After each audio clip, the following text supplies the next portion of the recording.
Welcome to the Focus on Why podcast. I'm Amy Rowlandson and I ask my guests one simple question. Why?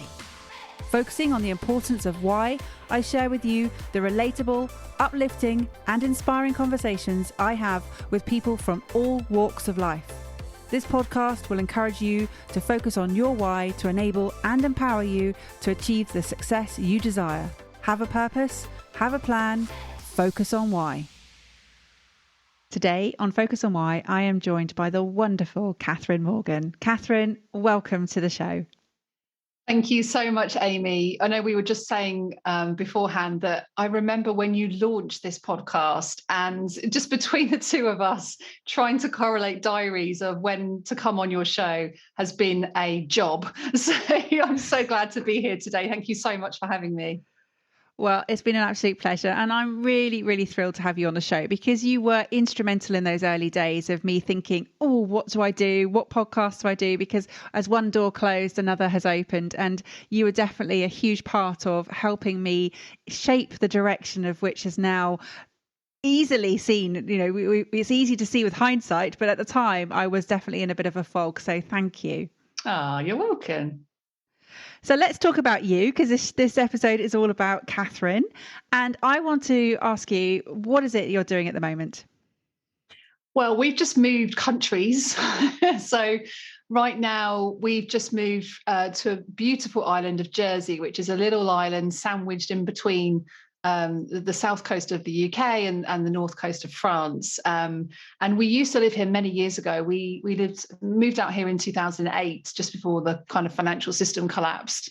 And we got married over here and had my first son over here, my first business over here. And then we moved back to the UK 4 years later. And now 8 years later, we're now back here again. So it actually forms quite a big part of my why story, which I'm really excited to share with you today, because it was really what happened to me whilst living in Jersey that I've now returned to, but in a completely different mindset, different perspective, different financial situation. I feel like a completely different person. I feel like I've been on a really long personal journey over the last 10 years or so. So it's quite serendipitous, I think, to actually be back here where it all started. Well, it's clearly meant to be. We had to wait for you to move, even though you didn't know you were going to move at the time, to do the episode. So great. So what is it that's so special about Jersey, or what is it that sort of has been part of your journey? Yeah, I think a big part of my journey recently, and I'm sure this is familiar to many of you listening to this, is that in the last 18 months, the world has changed, our lives have changed. And this one single word kept coming up for me in the last 18 months. And that one word was spaciousness. And I'm the sort of person I'm very high empath. I feel the pain and traumas of everybody around me and everything around me. And so what best supports my well-being is having spaciousness. And the number of times I would go for that typical 1st of January walk and think about what's important in life, where do I want to be, what matters to me, what's my vision, what do I want to create change in the world for, what's going to keep me waking up feeling motivated every single day and creating an impact in the world. And this one word kept coming up, spaciousness. And at the time we were living in a little village around Buckinghamshire, which had a lot of spaciousness of fields, and we had a dog this year, so we've had some lovely time to enjoy that space. But there was something for me about being close to the water. And we kept coming back to this conversation of, well, should we just go back to Jersey? Like it's a little island that's 9 by 5 miles long. It's surrounded by water. And for me, when I go on holiday, it's the one time where I feel free. And we all talk about financial freedom, right? We all talk about having more time in our lives to do some of the things we want to do and having the financial freedom to be able to do that. And I sat there just feeling like something was missing. And I wasn't missing more money necessarily, because I think sometimes we focus way too much on more money, more this, more doing, more clients, more wealth, more profit. And yes, those things are super important. But for me, unless you're going to ground yourself in an environment where you can enjoy that wealth and income in the world and in your life, then it's kind of pointless. So we just decided that well, how can we create this spaciousness? And this is something I'm really passionate about. A lot of people talk about, how do you find your why? How do you find your vision, your purpose in the world? And you have to start with what feels right. Because if you end up going down a route that feels in a misalignment of some way to your sense of self and what are core to your own values, then you end up being misaligned further down the line. And that misalignment can then result in emotional, irrational decisions, or a feeling of stuckness, of not going anywhere and feeling frustrated, and then comparing yourself to everybody else. I think comparisonitis is probably one of the worst evils. So that's kind of where I started. As I started, how can I create more spaciousness for myself? And I can't actually remember what your original question was now, Amy. I've got off completely on a tandem there. No, it was a case of why back to the island, and what was the journey to getting there, and what had you almost left behind? Yeah, so the journey originally to getting to Jersey was back in 2007, 2008. I was working at the bank at the time. I've been working at the bank for about 15 years at that point. And I followed the typical route, really, of entering into a job when I was 18, not really knowing what I wanted to do. I didn't know my why. And I ended up working in the job because my sister worked at the bank. And I thought, my sister looks quite happy. She's earning a bit of money. That looks quite cool. I'll go and do that. And I had a place at uni to study law. I deferred that place and I went and worked at the bank and never left. And every 2 years, I would get the itch, the entrepreneurial itch that I now call it. Every 2 years, I would just be looking for that next thing. What I didn't realize until later on was that next thing was never really going to be possible in the bank, because the change that I wanted to create in the world was never going to be possible working in that environment. But I didn't really know that at that stage. And really, there were two light bulb moments in my life that enabled me to progress from feeling very stuck in a job that I kind of enjoyed, but I felt very misaligned. I felt like I was always looking for more something, but I didn't know what that something was. There were two pivotal days in my life. And the first one was living in Jersey. So I had this 2-year itch. We flew over to Jersey for a weekend. It tipped it down with rain. My partner at the time, we both looked at each other and said, this looks like a pretty nice place to come and live. So we rented our house out. We moved over. It was just the two of us at that time. And when I was working at the bank, I would take my pay every single month and I would walk down the high street in Jersey and I would spend my money in a day on clothes. Because my belief was that if I feel better about myself, my sense of self, my body in particular, I'd feel more confident. I could do my job more confidently. I'd feel more fulfilled in life. And what I didn't recognize was actually I was using money as a way to fill a void in my life. And that void in my life was caused by core beliefs that I had created based on growing up and based on several different small traumas and little traumas. So small traumas and big traumas in my life.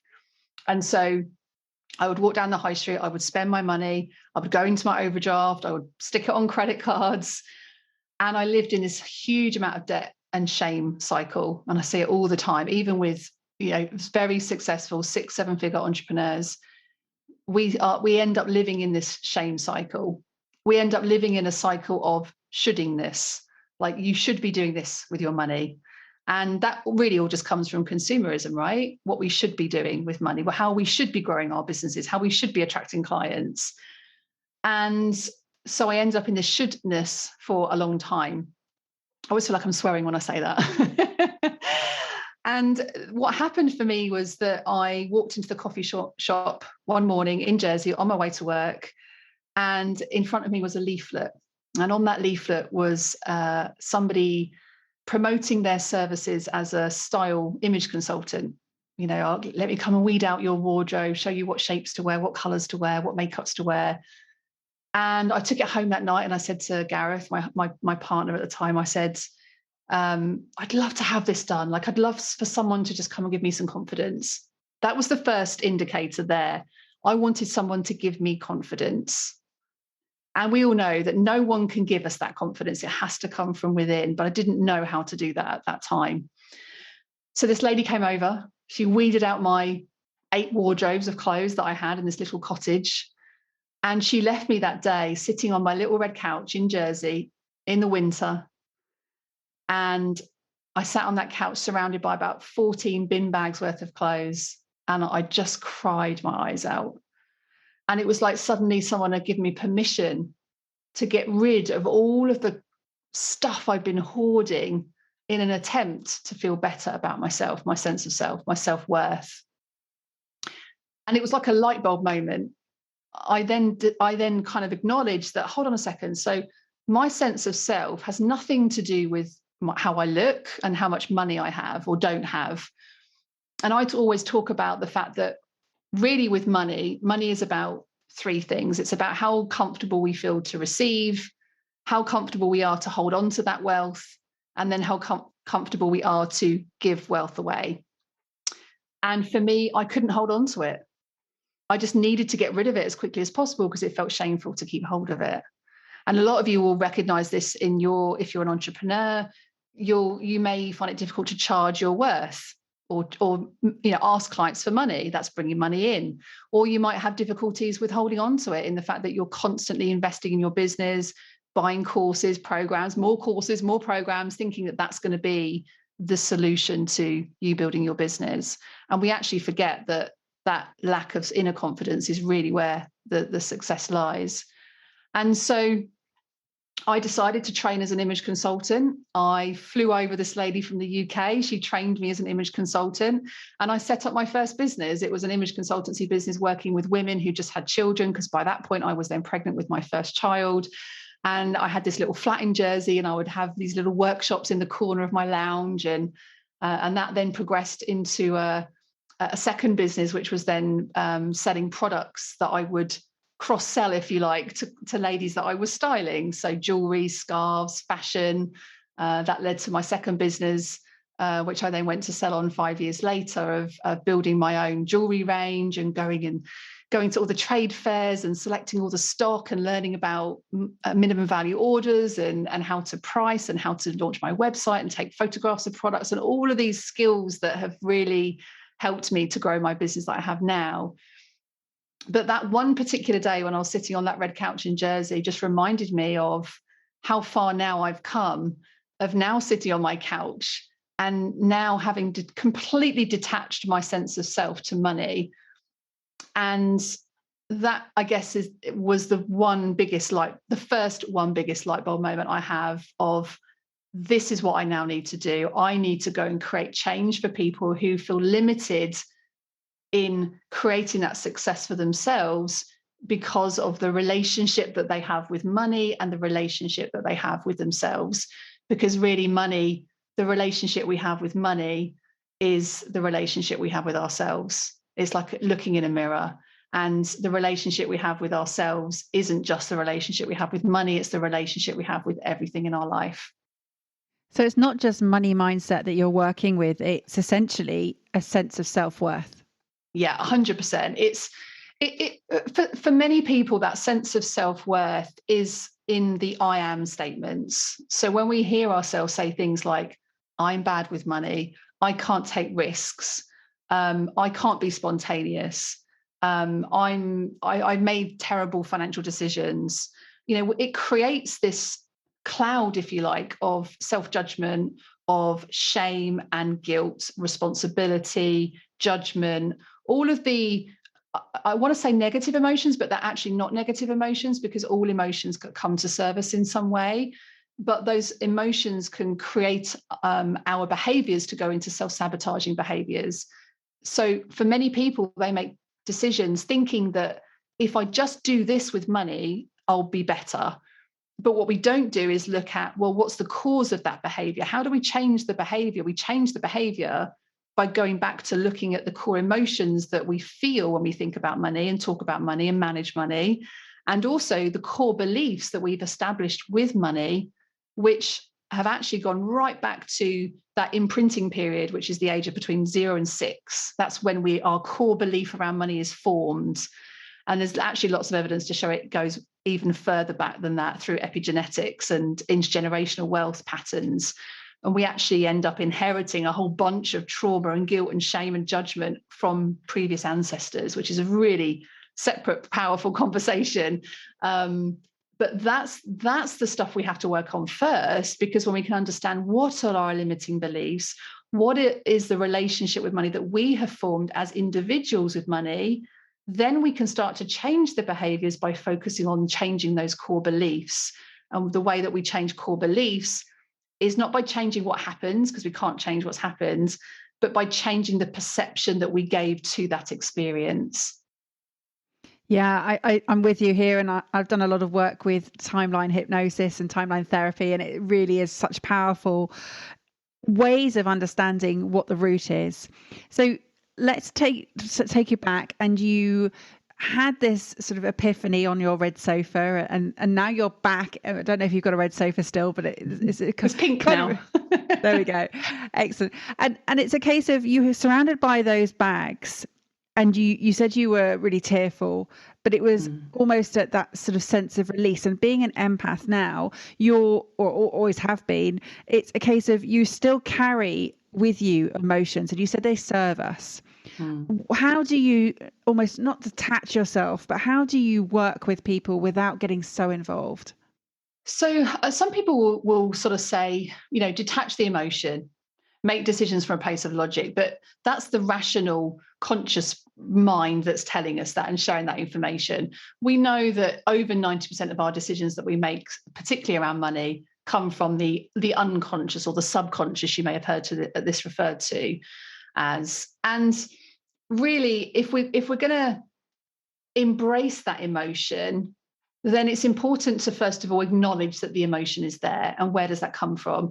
So for any of you that have ever read any of Brené Brown's work, her work is incredible around how emotions work and how they serve us. And she describes them as like a tunnel.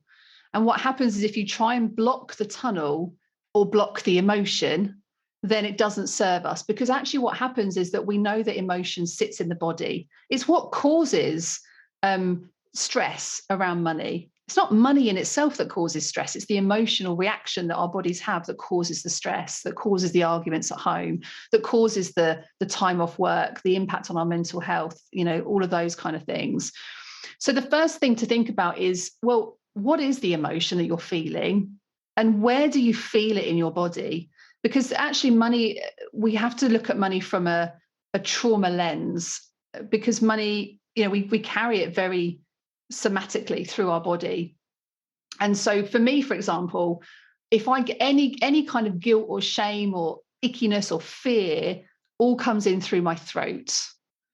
And so why is that? That goes right back to feelings of not feeling worthy or not being able to be heard growing up as a child. I was always the one who used to put their hand up in class all the time. And, teachers would say to me, let someone else talk. So the core belief that I formed was, well, what you have to say doesn't matter. And so getting visible in my business very, very early on was difficult, because my subconscious is telling me, well, don't be visible, because what you have to say doesn't matter. And I had to really go back and do a lot of inner work around where did that belief come from, to then change the perception of that 6-year-old had of hearing that message from that teacher. And that's just one, that's just one experience that I had of many. So understanding where do we hold that trauma in the body is a really important stage. And people think that this is like a difficult thing to do. It's really not. When you talk about money, or you think about a stressful situation around money, just take a minute to think about, where are you holding that in your body? Because that trauma is going to create a cognitive dissonance. So cognitive dissonance in the field of psychology is a dissonance between our contradictory beliefs or ideas or values and what we experience in the body. There's like a dissonance between the two. And this can apply to your vision as well, your why, because if there's a dissonance there between how you feel and your behaviors or your values, there's a misalignment. And it's the same thing when we're dealing with emotion. We have to let the emotion flow. It's like money. We have to let money flow. If we block it or we don't look at it, we ignore it, It's not going to flow easily to us. A lot of people think this is like, money manifestation, law of attraction, woo-woo stuff. It is to a certain degree, but it's really not, because it really is just about you believing that it's possible by allowing yourself to feel those emotions. So when we feel the emotion of guilt or shame around money, which is a big one, the question to ask yourself is, whose shame does this belong to? Whose guilt is this? Because you'll probably find it's not even yours. You'll probably find that guilt or shame is an inherited emotion. It's something that it may have served you in some way, it may have protected you, but it's also something that maybe you're just ready to hand back with love and appreciation and gratitude. But that's the importance of emotion and money, is not blocking it, not believing it's all negative, but actually, first of all, understanding, well, where do I carry that in my body? Bring in the somatic feeling of money, as well as then looking at some of the practical steps. So what has the changing of your core beliefs and your behaviours led you on to do now? That's a really great question. I mean, probably 7 or 8 years ago, I was sitting here in £30,000 worth of debt. I was a financial advisor at the time as well. So you can imagine the guilt and the shame, knowing what to do with money and giving advice to everybody else, but not doing it for myself.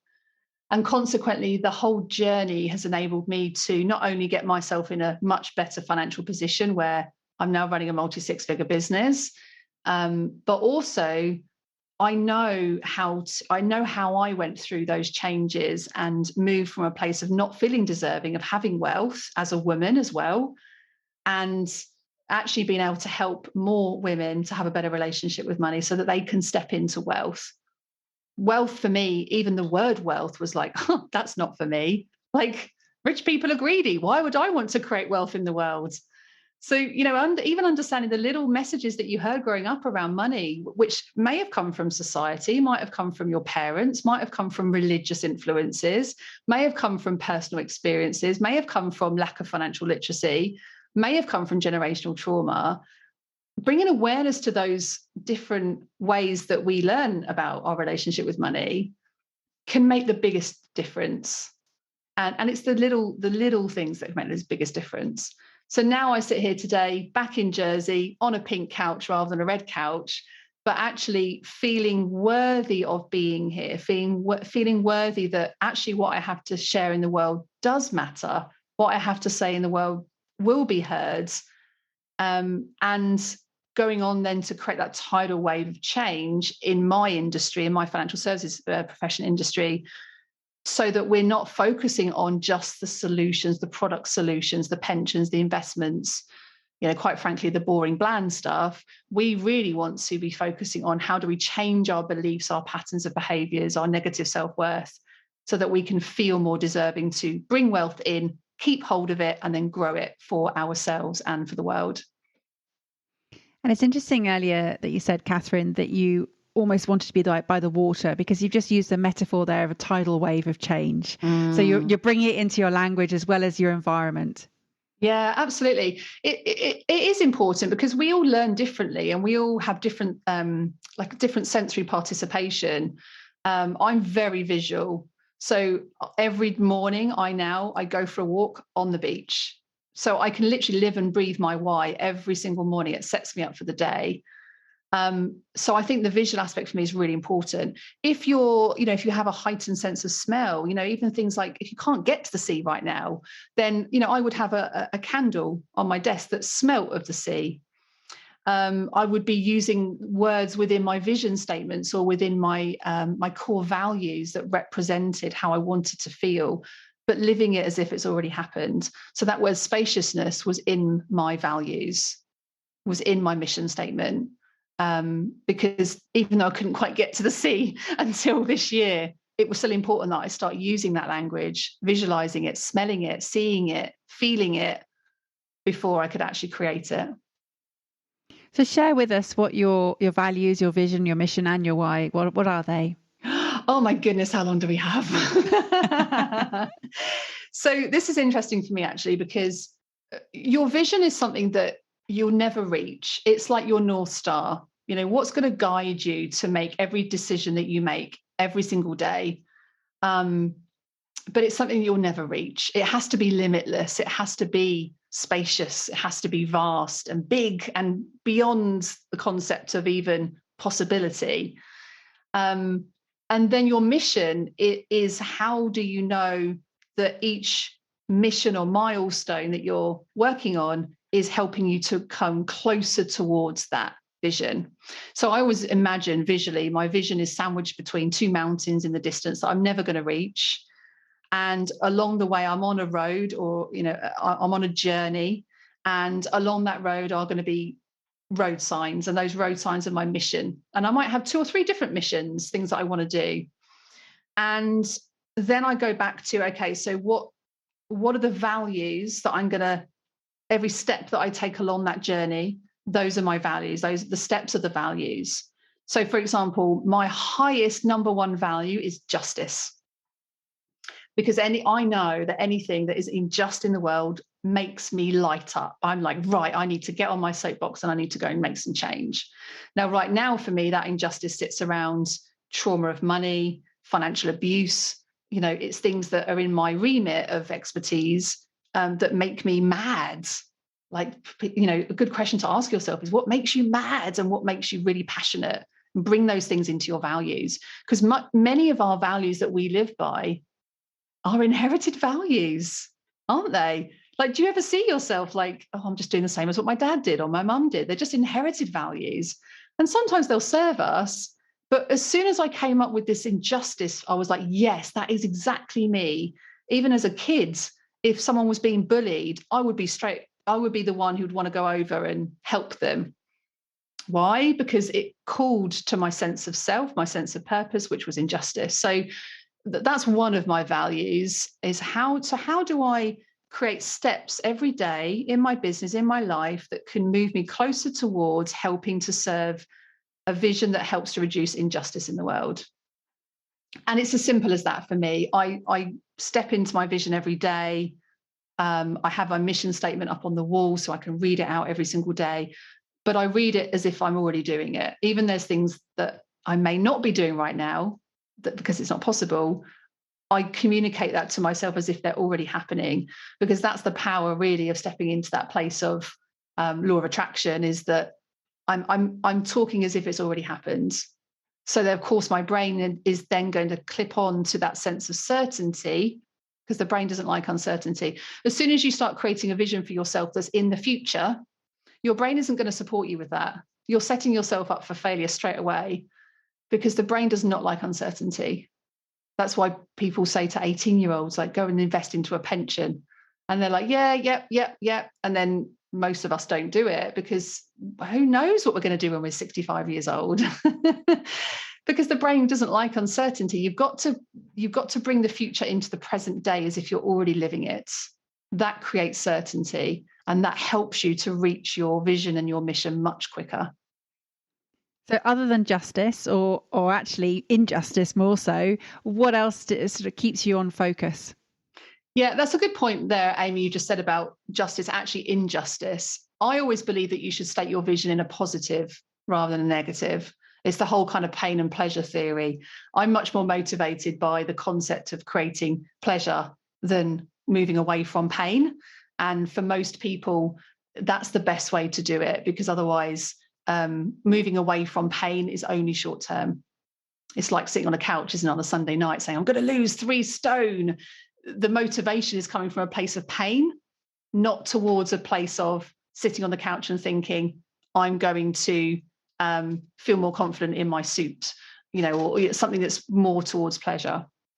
So other than injustice, I mean, some of my other biggest values are love.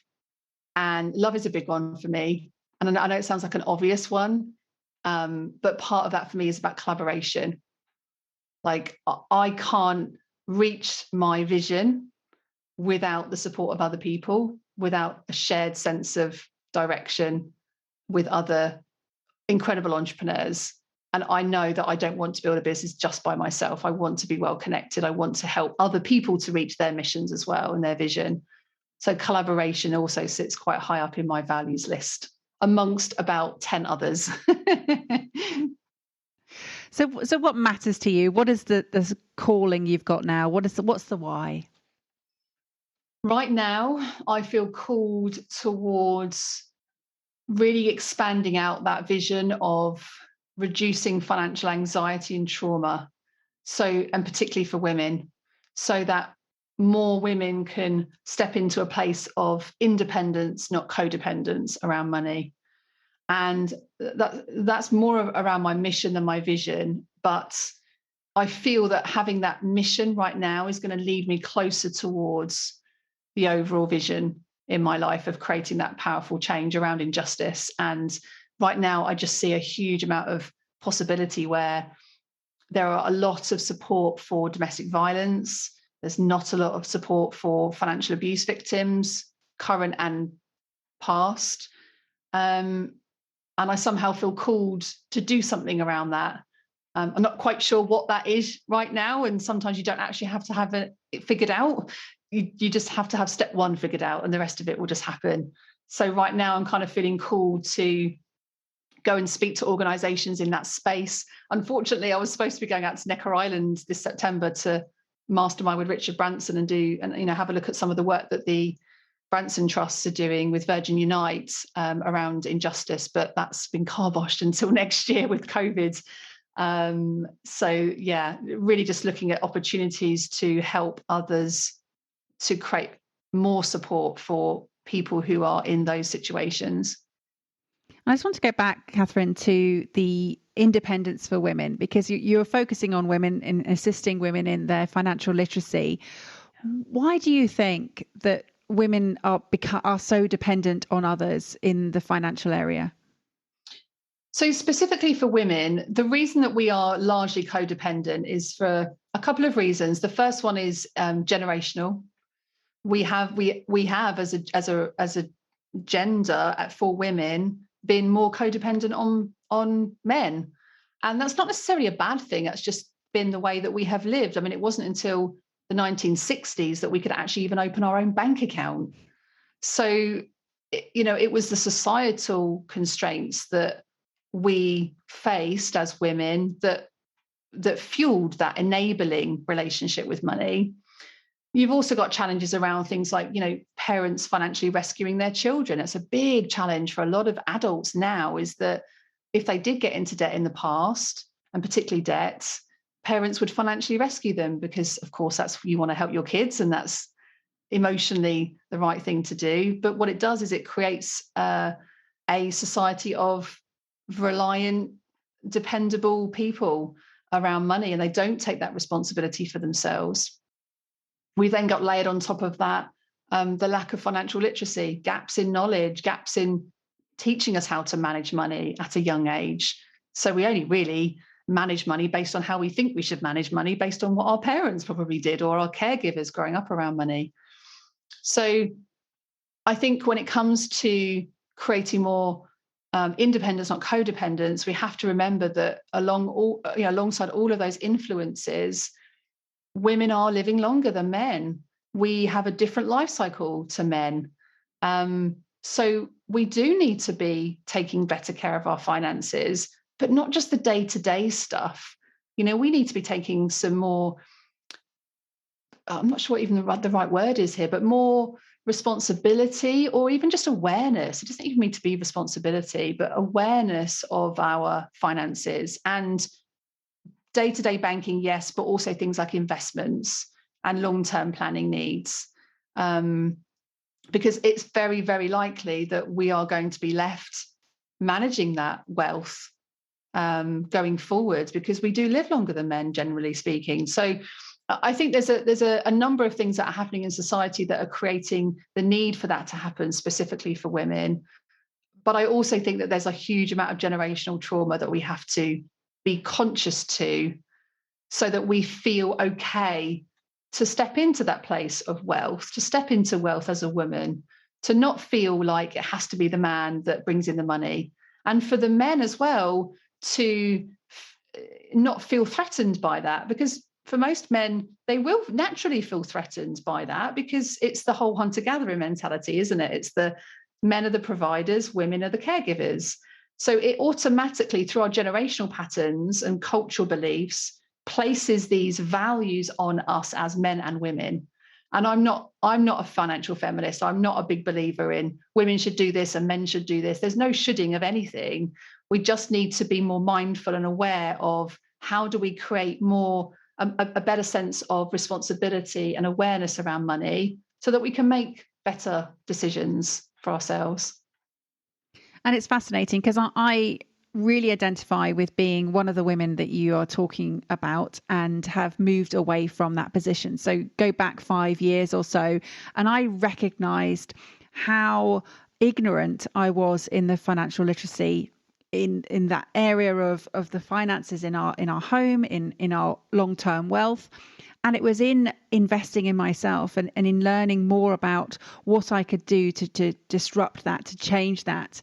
And in the process, I changed my I am statements. I used to say I'm rubbish with maths and I don't know how to do this, or I don't know what that means, and it was a case of, well, then find out. Because as you say, women do live longer than men. The chances are that I will outlive my husband. And if he had that responsibility all life, I would then die in poverty because I wouldn't understand how to take care of myself. And the other thing is being a parent, isn't it? Understanding how you are showing and creating as a role model to your children, both parents' perspective, what that role model is showing to their children. And absolutely, The Millionaire Next Door, that book changed the way that I think about money and how I pass on those thoughts of, yes, of course I can rescue my child, but I rescue them in that moment. When's the next time? Where's the learning from that? So really valid points. I think what you said there actually has reminded me, Amy, of sometimes as parents, I think we put a lot of pressure on ourselves to be that role model. And absolutely, children will learn through observation. But they will learn a lot from their own experiences and what we say and don't say about money. But also, when I think about role models, yes, we want to be role models for them, but we also want them to be the role models. So we want to empower them. We want to help them to feel or be empowered, not to look at other people. Because what happens when we look at other people as role models is we then make a comparison of them to ourselves, our sense of self. That's not empowering. That's disempowering. We want to create role models in our children rather than bringing all these expectations that we have to be role models ourselves. 100% agree. And it's been really interesting to sort of come, I'd say, late in life. As a midlife beginner, I've come late to understanding about how to create, how to hold on, how to give wealth. The whole sort of philosophy of profit first in itself, and that's not new. That goes way back to sort of the thousands of years ago of these systems who have always been there, but they've not always been recognized of what works and what doesn't work. And as it's about passing down knowledge and about then applying it and understanding how to deal with money in positive ways, because we've talked a lot about how money has got negative connotations here. Yeah, and I think it's passing down of that knowledge alongside passing down of the thoughts, the emotions, and the beliefs, because we can't necessarily impact on how our children, for example, are going to, what their core beliefs are going to be. But essentially, a child's core belief will be formed in that very, very early stages, even right the way back through, even before they're born. So actually, if we take more responsibility and awareness to our own window of tolerance around money, and so that we can feel more fulfilled in life, empowered, and making balanced decisions around money, balanced decisions around saving and spending, needs versus wants, for example, then yes, the children around us or future generations will be able to pick up on those lessons. But it's really about bringing a child in particular to a place where they feel loved, they feel safe, they feel connected. Those three things are the most important things to a child. When they feel safe and connected, and they feel like a strong sense of self, then in reality that forms a really incredible set of core beliefs that they can then carry forward into their future. And it's interesting that your core beliefs are mirrored in your core values. Absolutely. They're very interlinked. So how we communicate to ourselves is how we live our life. So the language that we use, the narratives that we use with ourselves absolutely form the bedrock of our core beliefs. But sometimes it can be the other way around. Sometimes it's the beliefs that we have that form the values and the behaviors. So it's just bringing gentle awareness to, well, what are your values? Do they serve you? Do they not serve you? Do they disempower you over empowering you? And just challenging yourself from time to time around that. And we are actually going to be, it's not far away from the release of this episode, which is the World Values Day, which is on the 21st of October. And if you haven't looked at your values by now, I highly advocate, and Catherine highly advocates that you do, because it will make so much difference to the way that you align your work and the way that you align your life to those values. And I'd add to that as well, like once you're clear on your values, bring in money into the equation. And a great way to look at how you live your values in alignment with money is to look at your bank statements. Like open up your bank statements with your list of values and ask yourself the question, are you living in alignment with your values through the way that you're spending, saving, and investing? So to give you an example of this, if you're spending a whole ton of money right now on books and you're beating yourself up because somebody's saying to you, oh my goodness, you're spending that much on books, and your top value is about freedom or education or learning, personal development, those kind of things, then carry on spending that money on books, because we shouldn't be comparing ourselves or shoulding on one another about what we should or shouldn't be spending. But also think about things like investing. If one of your highest values is injustice, let's say, then where are you investing? Are you investing in tobacco, pornography companies that are on the UK stock market, or are you going with more of an ethical approach? So there's little things, little tweaks that you can make. Go and have a look at where your pension's invested. I mean, most of us have a pension pot of some description. Go and have a look at where that's invested. Is it in alignment with your values? So little things that you can do around, am I living my values every single day? And am I spending money in alignment with those values?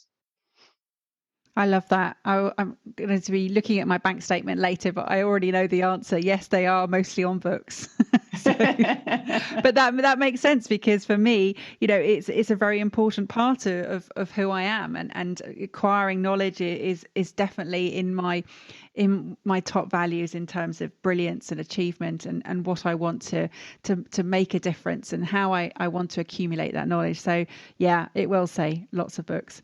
So I just want to say thank you, Catherine. It has been such a pleasure finally getting you on the show. Really appreciate you taking your time out from your very busy schedule and sharing with us more about what wealth can do for our lives and what we can do in terms of understanding it. So thank you.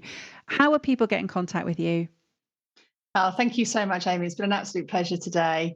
I have my own podcast, In Her Financial Shoes. So as a podcast listener, please come over and listen to our podcast too.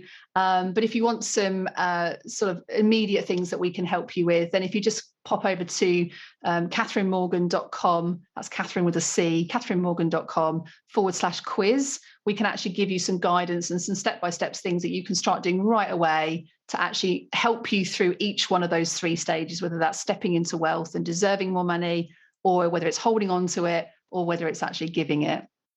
Fantastic. Well, I'll make sure that those links are in the show notes. And do you have some final words for us today? Final words of wisdom. Oh goodness, what a question. I think from everything we've spoken about today, don't wait for your vision to happen. Like, don't wait for yourself, like, to find that why. If you're struggling of finding that why, other than saturating all the content that you have on these podcast episodes, Amy, which I would highly recommend. It's been some amazing conversations on this podcast. But if you're struggling with that, just start living it as if it's already happened. Like, just start living against your purpose, which is impact without any expectations. Don't wait for things to happen. Live it as if it's already happening. And if you do it in a sense of what feels aligned then you're always going to be heading in the right direction, even if it's not quite where you want to be right now. But imagine yourself, you're on that journey. Each step you're taking needs to be in alignment with your values. And each of those steps you're taking is going to take you one step closer towards what feels in alignment with your truth and something you're super passionate about, or equally something that makes you mad that you want to change in the world. Think about those two things. What creates you a sense of fulfillment? What makes you mad? Blend those two together and just don't worry so much about the big steps. It's the little steps that are going to create that momentum that will help you to bring that vision to life through change in the world. Thank you for listening to the Focus on Why podcast. I'm Amy Rowlandson, and if you've enjoyed this episode, please leave me a 5-star Apple Podcast review. Connect with me on LinkedIn, Instagram and Facebook, and become a member of my inspiring, uplifting and positive Focus on Why Facebook group. I help people to focus on their why with clarity, uniting their passion with their purpose with a plan to create the life they truly desire. If you would like me to help you focus on your why, then please book a free 20-minute coaching call via calendly.com/Amy Rowlandson. And if you haven't already, please sign up for the Friday Focus weekly newsletter via my website, amyrowlandson.com. Have a purpose, have a plan, focus on why.